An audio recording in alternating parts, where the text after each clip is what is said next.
we're going through some mobility things, if we're looking at some squat patterns where we're getting to that deep position and we have a lot of pain in the front of the hips where we feel that pinching like it's closing off down there, that can be impingement.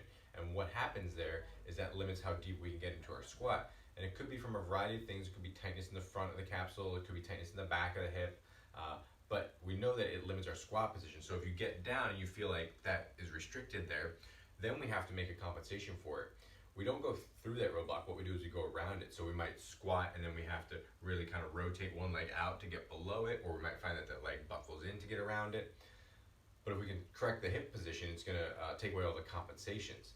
So one of the ways that we can do that is if we get into a, we'll say my left leg was my restricted leg. If we get into this half kneeling position, and then we're going to place one hand on top of our foot and the other hand on the ground, and then I want to pick up my back leg. So I'm in this long lunge. And then from here, I'm using this hand to secure my foot. I want to try to bring my belly button towards my foot. And the lower I go into that towards my foot, the more I feel stretching into the groin and into the hip. I want to work on that position. My next position is I want to bring my belly button towards my knee. So as I do that, I'm twisting a little bit more. So that's going to change the orientation of my hip and where I get stretches. And then I can try to bring my belly button away from that leg. So I'm going to turn it the other way, and as I turn my trunk, that changes again the way my hip mobilizes.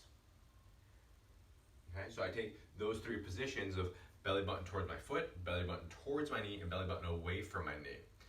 I can take those same three things, and instead of having my foot flat where I'm securing it with my hand, I can bring my foot in slightly and roll onto the outside of my foot. And again, I'm going to do those same things. I'm going to bring my belly button towards my foot for a stretch in part of my hip. Then I can bring my belly button towards my knee for a stretch in a different part of my hip. And then I can bring my belly button away. And that's going to stretch the hip even differently.